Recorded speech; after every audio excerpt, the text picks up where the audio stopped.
Stingy Girl, and welcome back to me talking about things and also drawing them. Or rather, narrating them.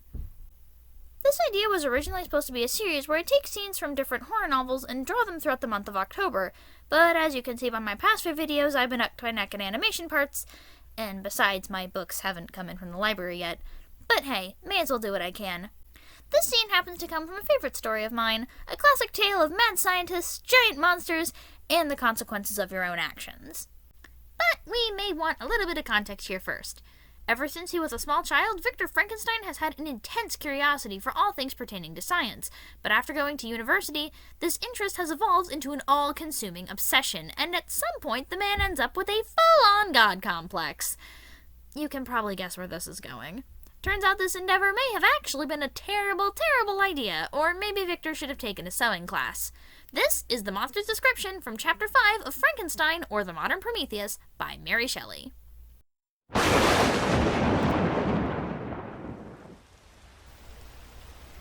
It was on a dreary night of November that I beheld the accomplishment of my toils. With an anxiety that almost amounted to agony, I collected the instruments of life around me that I might infuse a spark of being into the lifeless thing that lay at my feet. It was already 1 a.m, the rains pattered dismally against the panes, and my candle was nearly burnt out, when, by the glimmer of the half-extinguished light, I saw the dull yellow eye of the creature open. It breathed hard, and a convulsive motion agitated its limbs. How can I describe my emotions at this catastrophe, or how delinate the wretch from whom with such infinite pains and care I had endeavored to form? His limbs were in proportion, and I had selected his features to be beautiful.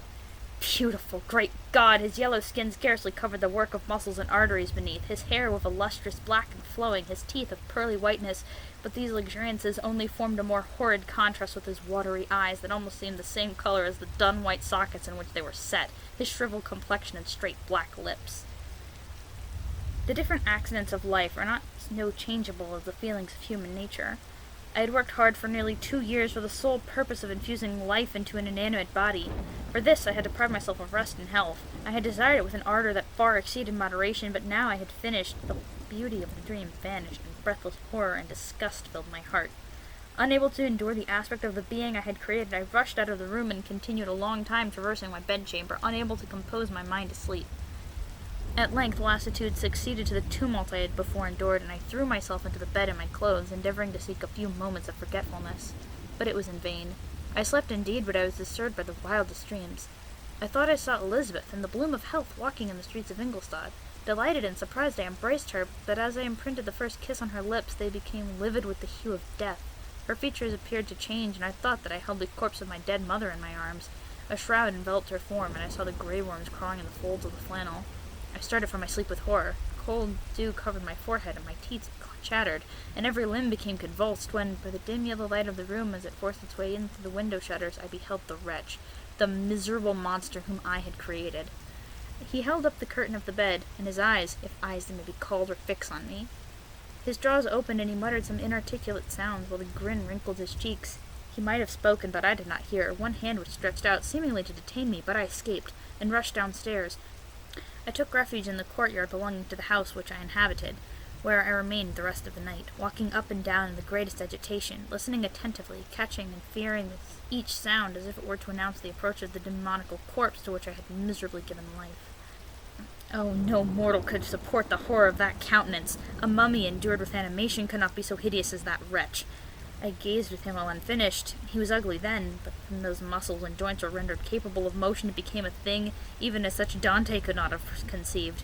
I passed the night wretchedly. Sometimes my pulse beat so quickly and hardly that I felt the palpitation of every artery. At others I sank into the ground through languor and extreme weakness.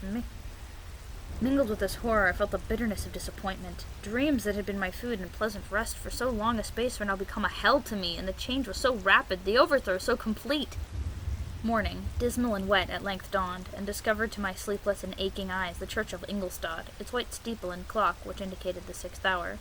The porter opened the gates of the court, in which that night had been my asylum, and I issued to the streets, pacing them with quick steps, as if I sought to avoid the wretch, who I feared every turning of the street might present to my view. I did not dare return to the apartment which I inhabited, but felt impelled to hurry on, although drenched by the rain which poured from the black and comfortless sky.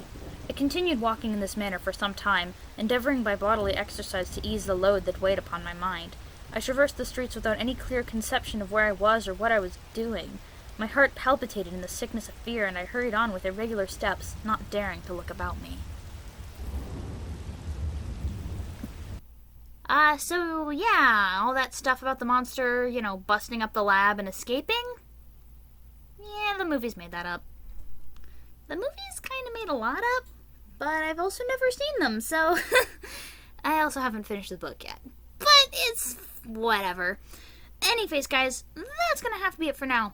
So, as always, leave your thoughts and suggestions in the comment section below, and I'll see you next time. Thanks for watching. Bye, people! And, be careful out in the streets. Some people really aren't who they seem. At length, lassitude succumbed to the tumult I had before endured, and I threw myself into my... Yeah, dang it! He uses all these fancy words because he's a scientist and he's smart, and that's just how people talked in the 1800s, but... I'm sorry. And then, of course, we have me and my cute girlish giggle.